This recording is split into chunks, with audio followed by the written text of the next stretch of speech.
Hello everyone, this is Jimmy and welcome back to episode 10 of Omnifactory. So our titanium automation that we ramped up last episode has been running well. We now have a hair over 2,000 titanium and well, if we look at it, we still have over 2,000 rutile dust to process. So this titanium processing machine is not terribly fast. If we look at the bottleneck is actually this chemical reactor, but that's fine.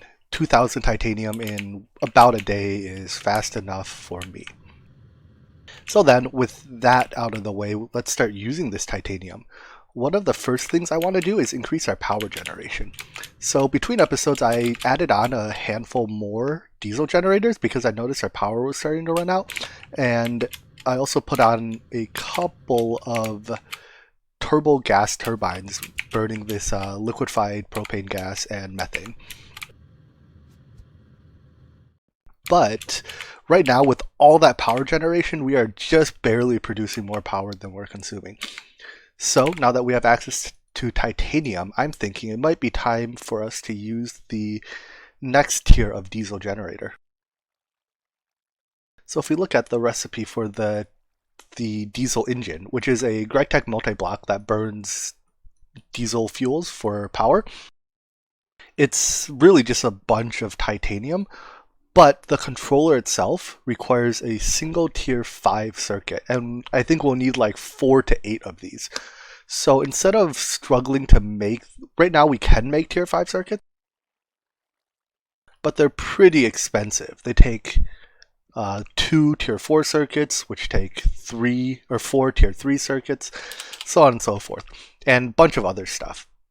So I'm thinking instead of using these tier 5 circuits, let's see if we can get to the point of using the second tier 5 circuit. These should be easier to make.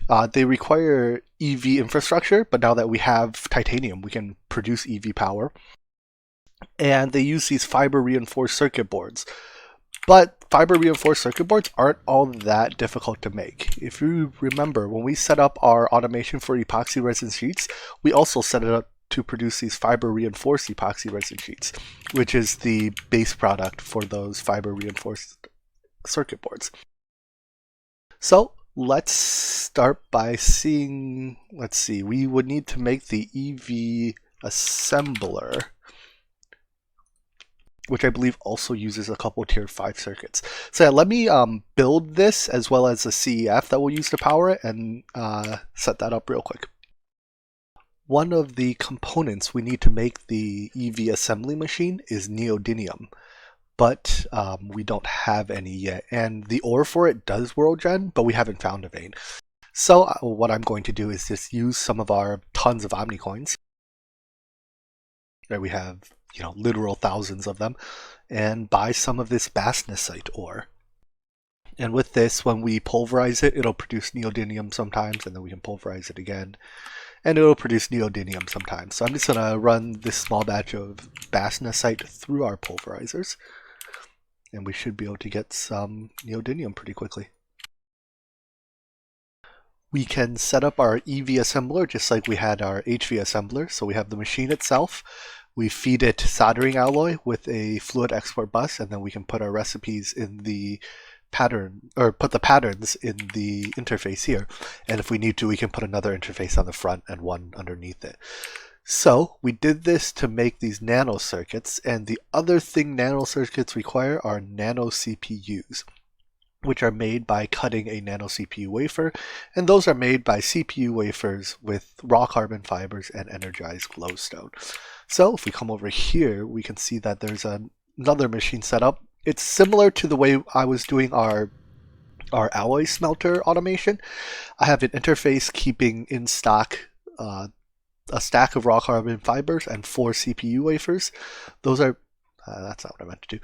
Those are being transported into the chemical reactor with a item conduit with a filter set to transfer a stack of carbon fibers and 4 CPU wafers.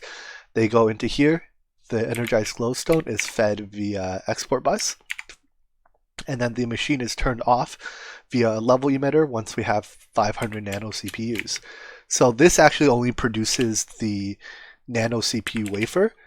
We take those and export bus them into a cutting machine, which cuts them into the nano CPUs. So if we check, would you look at that? We have 504 nano CPUs that we can use to craft circuits with.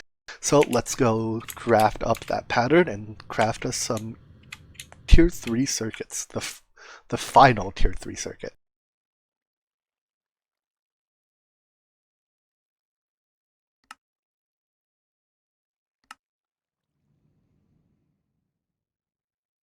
And I don't know if these are auto-crafted yet. Turns out they are.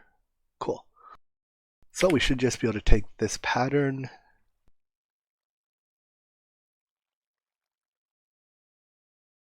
and remember, this is why we rename it, so that we can tell the difference between this assembler and that assembler. Drop it in there. And, say, give me 100. And off you go. So, with any luck, the machine is running. That's good news. And it's making circuits. Perfect. Alright, so I'll go add the recipes to turn those tier 3 circuits into tier 4 circuits, into tier 5 circuits, and we can make our titanium diesel generator. So when I went to encode the pattern for tier 5 circuits, we ran into a bit of a snag. These take aluminum wire and tungsten steel plates, neither of which we have made yet. So I guess, perhaps as is becoming typical fashion for this series, we'll have one project and we'll get distracted by another one. Right now, let's get distracted by making tungsten steel and aluminum. So let's do tungsten first.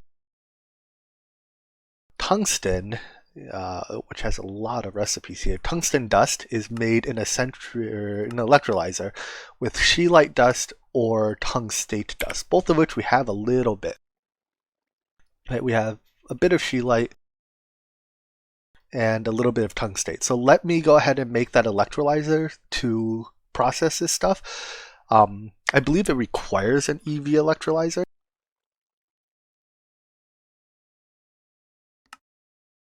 That it does. So we might struggle on power for a little bit, but that's fine. So yeah, I'm going to go ahead and make this electrolyzer and we can start processing some tungsten.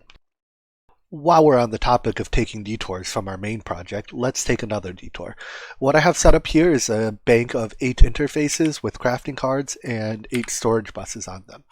What this will allow us to do is set up a system where we can say, I want these interfaces to keep a stack of each of these circuits in stock, and we'll go with a quarter stack of the nano processors just because they're a bit more difficult to make. And because there's a crafting card on them, if they're not in the system, they'll make it. Now, the really cool thing is, because there's also a storage bus on this interface, if we look in our ME system when it updates, let's see, nano circuits, we have 12. Nano circuits, we have 0. Let's see. Does this have to be on bidirectional? Yeah, there we go. So we have 24 nano circuits, a stack of each of these refined and micro circuits. If we look in here, we can see our nano circuits and our stack of micro and, well, I guess we have slightly more than a stack of these, but the point is, as we use them, the system will automatically send crafting tasks to replenish them. This has 2 effects. First of all, it means that we'll always have circuits in stock. So if we use a crafting recipe that consumes some of these, then, fine. The system doesn't have to wait for them to craft. It can use it immediately. The second and perhaps greater effect, though, is if you remember all the patterns that we encoded for machines. Let's say something like, let's take a look at our macerator pattern. And I'll pull it out just so I can show you more clearly.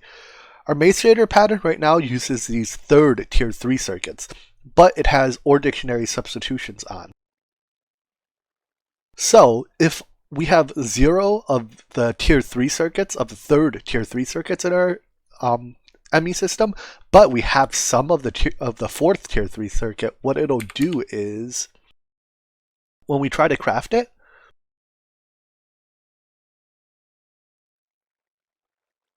the HV macerator, when we try to craft it, it'll actually realize that, hey, I can use these instead. And instead of trying to craft the tier 3 circuit, or the third tier 3 circuits, it'll just use what we have available.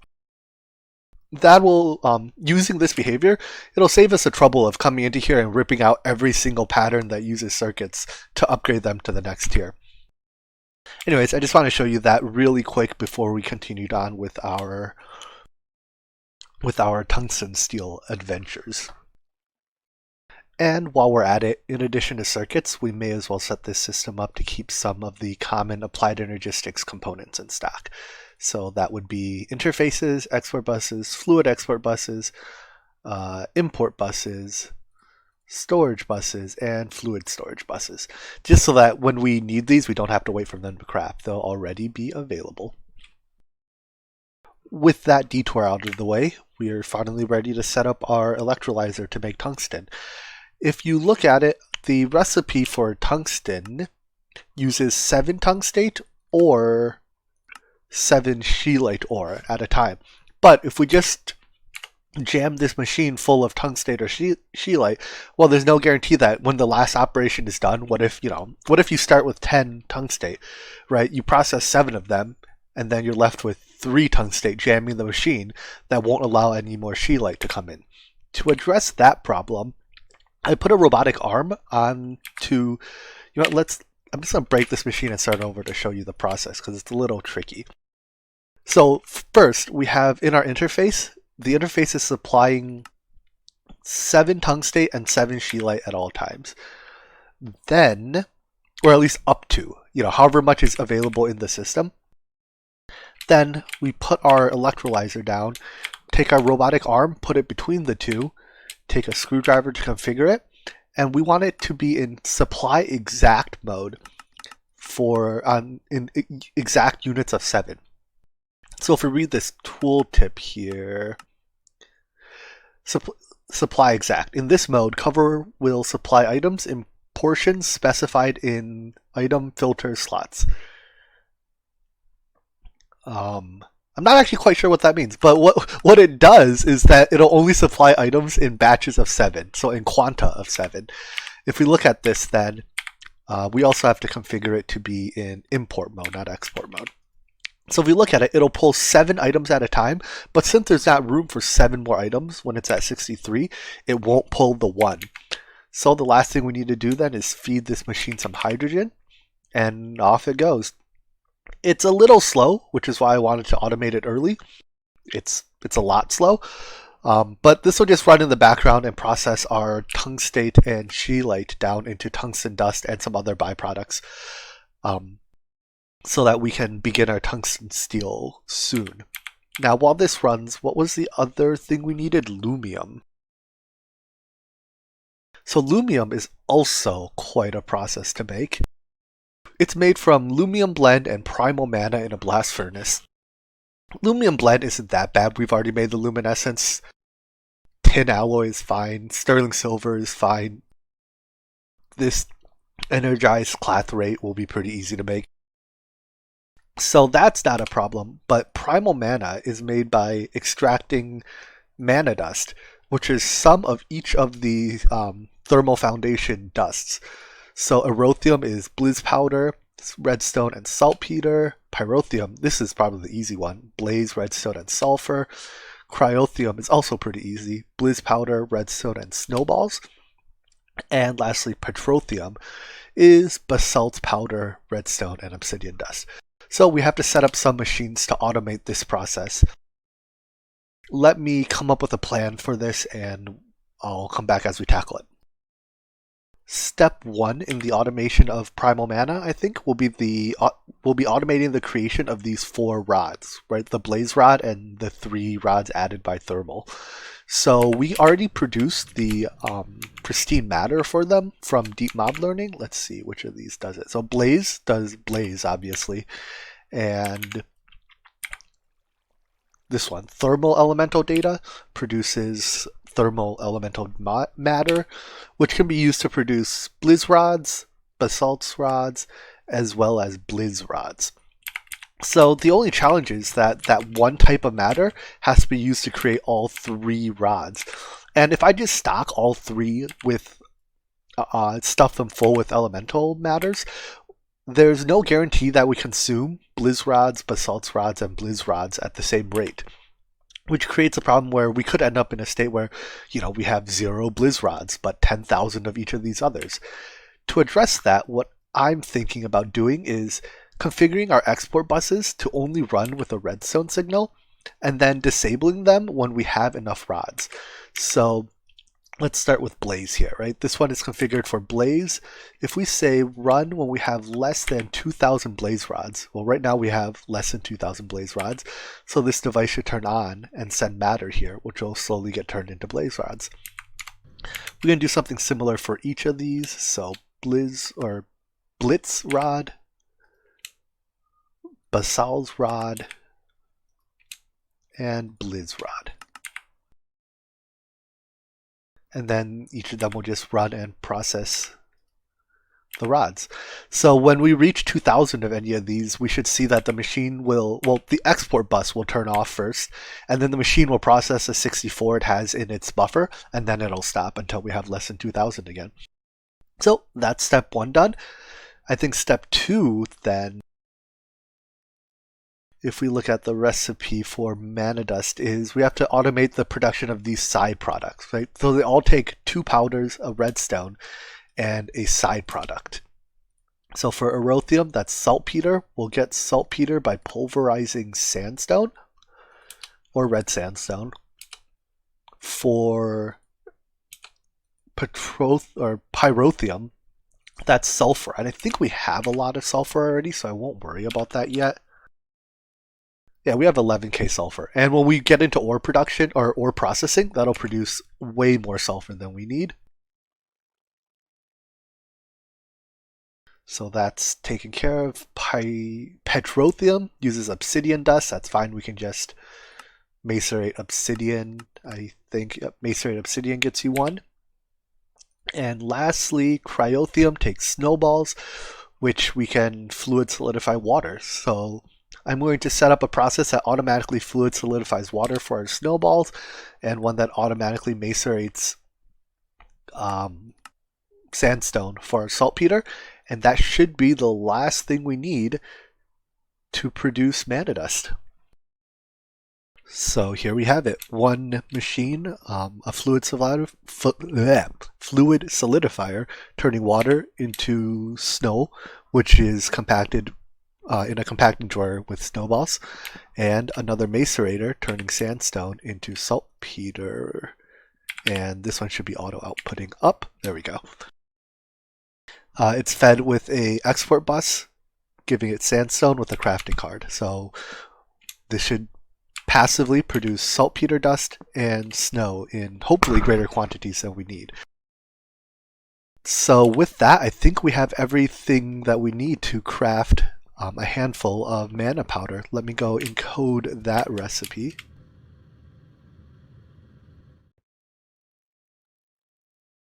Well, first I think I still need to encode the sandstone recipe, so...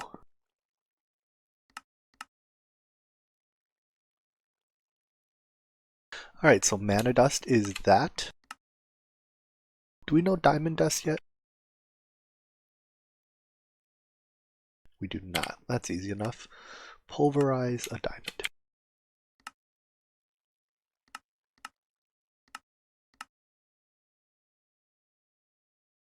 Alright, I'll just be back when I'm done encoding these. With all the recipes encoded, let's see if we can make some mana dust. Hey, would you look at that? So there are still some processing steps. Mostly looks like it's all in the macerator. But as the macerator finishes up these steps, we should see some mana dust popping out.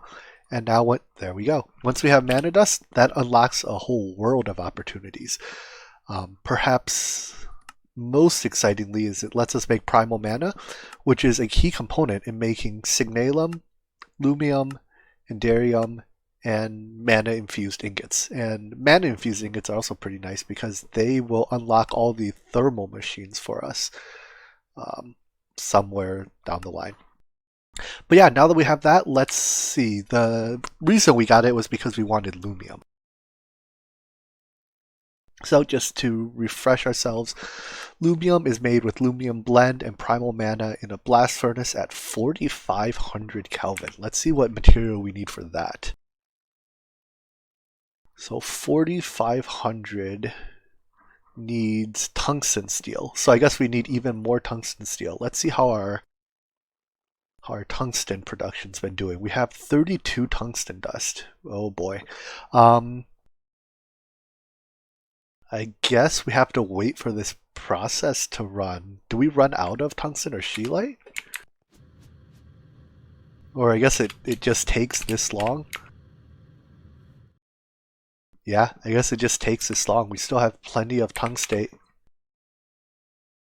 and plenty of scheelite left. So each set of coils costs 128 ingots, which means we'll need a stack of tungsten. Alright, so I guess we're kind of dead-ended on this project until we enough tungsten processes. So give me a second to think of something else we can do in the meantime.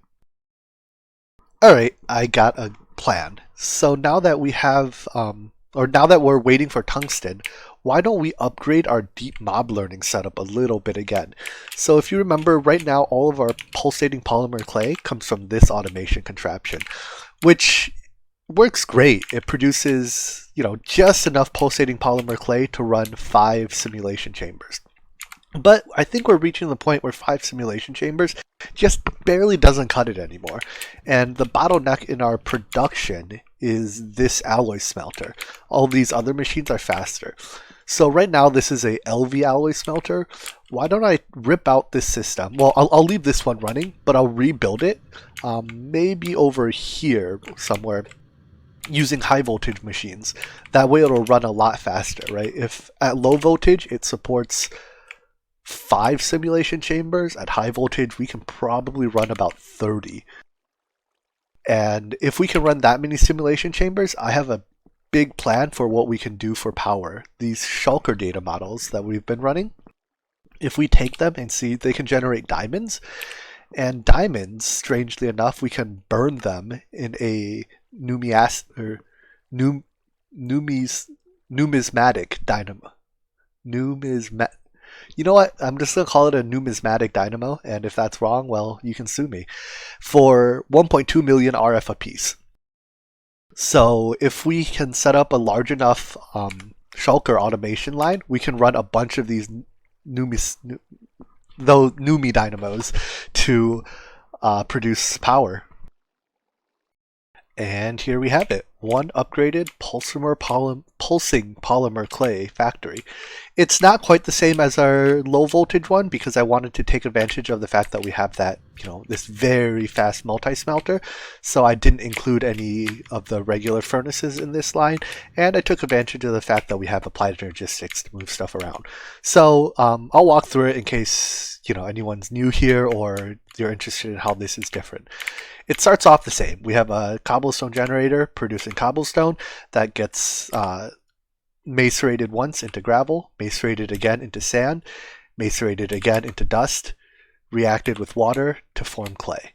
Some of the sand is siphoned off and stored as sand, which is available to be turned into glass. Then we have a electrolyzer electrolyzing glass, which is supplied by a export bus with a crafting card, which means that this sand, when it's needed, will be grabbed by that multi-smelter over there, smelted a stack at a time into glass, and sent into this electrolyzer, which turns it into clay and into nether quartz, and stores it here. All of this stuff, this small drawer subsystem, is on a drawer controller that is connected to our ME system. So on to the next part, we have a fluid extractor producing resonant ender from ender pearls. That's being fed by a export bus, which grabs them from our drawer system over here, which gets them from the end. So we have a production of resonant ender. I decided to put a fluid storage bus on this resonant ender because this is the first time we're producing it in quite a large quantity, and we'll use it elsewhere later. So now if we need it anywhere else, we can just use a fluid export bus to send it there. But we're also using it right next door. So I have a pump, which is one of the GregTech covers, sucking resonant ender from there into our chemical reactor. The nether quartz is being sent in via a export bus, which just grabs it from there. And that produces these resonant clathrates. And lastly, we have the resonant clathrates can be smelted into pulsating dust. And that's being done, again, by our multi-smelter. So we do a whole stack at a time. And we have an ME interface with a crafting card set to keep pulsating dust and clay. And those are being fed from the interface into our alloy smelter with a limited item filter to ensure that only one stack of each goes in at a time. That produces our final product, the pulsating polymer clay, which is on a storage bus, which we can then consume with our deep mob learning setup. Whew, that with a mouthful. Anyways, let's see. Now that we're producing all this polymer clay, we need a lot more simulation chambers to consume it. So why don't I go build us, let's see. Let's go from, we have 5 now. Let's go up to 20. So I'll go build 15 more simulation chambers and a handful more loot fabricators. 15 simulation chambers. And let's make 10 total loot fabricators. Alright, all the crafting is complete, so let's set up our big block of simulation chambers. I think I can make them 10 wide and stack the other row above it.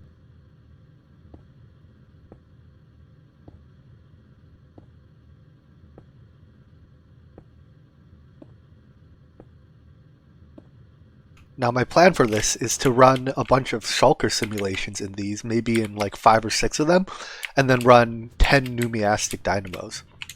And I have one set up here kind of as a test, but you see it produces 6.25k RF a tick using diamonds that produce 2.4 million RF per diamond because of the fuel catalyzers. And that'll only get better as we unlock the next 2 or the next 3 machine tier upgrades. And we're back with all of the simulation chambers set up. For now, let's run so I took our one shulker model that's already self-aware, and I made 9 new ones. And let's just run these 10 in the top row. And then once we have this set up, I'll go grab one of the pristine matters from here. I believe it's that one. And how far do we get on this side? So this one will make diamonds, and that one will make shulker shells. And you might be wondering, why are you making shulker shells, Jimmy? Well, these will be used significantly later. They're used to make shulker soul vials, which are a component in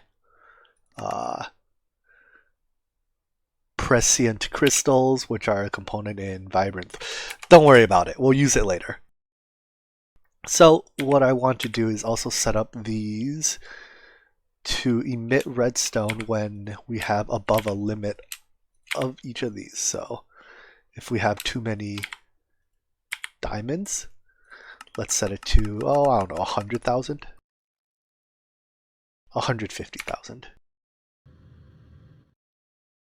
And this one will be shulker shells. We only need 10,000 of these for now. Anyways, looks like I have to put up a couple more item conduits, and then we should be ready to go back to our tungsten project. Alright, so in the time it took for us to set up our deep mob learning stuff, we've now processed our way up to 100 tungsten dust. And let's just double check real quick to make sure we didn't run out of the ores. Looks like this is still going. We're processing scheelite now, and we still have some left. Cool. So now that we have tungsten dust, we still have to turn it into tungsten ingots and then into tungsten steel ingots. The process is pretty simple. You take tungsten dust, you put it through a blast furnace once. That turns tungsten dust into a tungsten ingot. And then you take that and you put it through a blast furnace a second time, this time with steel, and you get hot tungsten steel. So let me set up another block of blast furnaces similar to that one, I think, except this time we'll use a higher tier coil, right? These are all using the base tier coils that don't get hot enough to process tungsten. So I'll be right back when I have all the materials for that. Alright, here we have two blast furnaces running at 3600 degrees at HV, which is enough to cook tungsten into, tungsten dust into tungsten ingots. So let's put this into our export bus.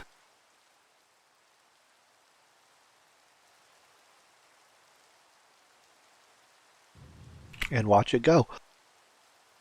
Now, between the last time when I set those up and this time, I learned a neat little trick, and that is that you're allowed to have multiple input buses on a single blast furnace.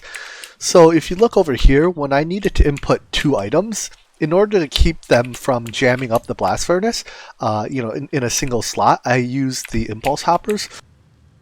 Well, making tungsten steel is similar, right? If we look at it, tungsten steel ingots are made from tungsten ingot and steel ingot. But if we just had a single export bus, it would invariably fill with all steel ingots and have no room left for tungsten ingots.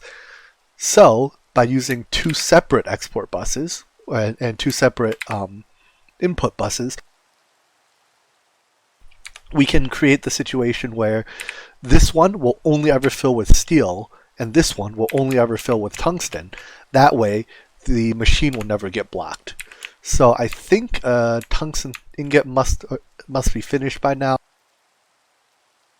Nope, I guess not. It takes how long to cook? No, it only takes 30 seconds. Let's see what I did wrong. I probably didn't hook this interface up. Yep. So much like, before, the outputs are spit into an interface which eats them into the network. So now we should have some tungsten.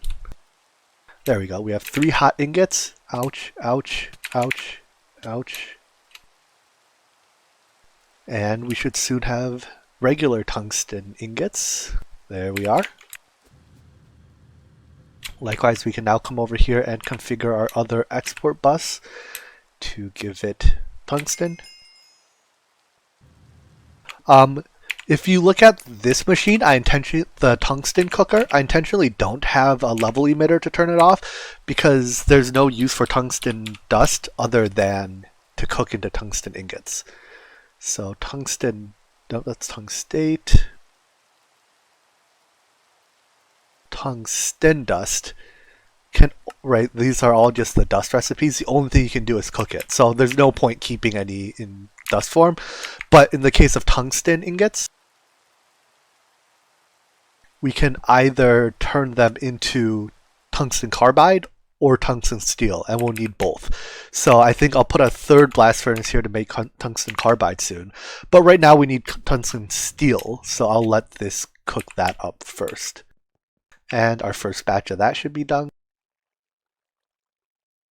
Tungsten ingots, do I have health? Let's eat a little first so I don't accidentally die doing this.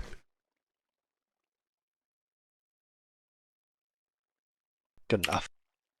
So hot tungsten steel, ow, ow, ow. And that should start freezing. And now we have tungsten steel ingots. So that should be a quest. Nope. Tungsten carbide. Looks like there's no tungsten steel quest. Oh well, whatever. Oh, yeah, there was. I guess I just didn't see it. This one. Perfect. Anyways, this tungsten steel, as you see, we only have 2 ingots for now, and we need to make coils out of it. So that'll take 128 ingots to make 1 set of coils. So that'll probably take a couple hours of cooking, but that's okay. In the meantime, let me see how long this episode's been going for. Alright, it looks like this episode's gone on long enough, and we're still quite a bit of tungsten steel away from our goal of making coils, but that's okay. I think we still got a fair bit done today, right? We were able to get our deep mob learning scaled up oops, looks like I messed something up here. I still have to fix that. But we were able to get our deep mob learning scaled up quite a bit. and we're starting our tungsten steel automation. So I'll just let this run during the day today, and by the time we get back tomorrow, I'm sure we'll have a couple hundred tungsten steel ready to go. All right, well, thanks for watching, and I hope to see you in the next one. Take care, bye-bye.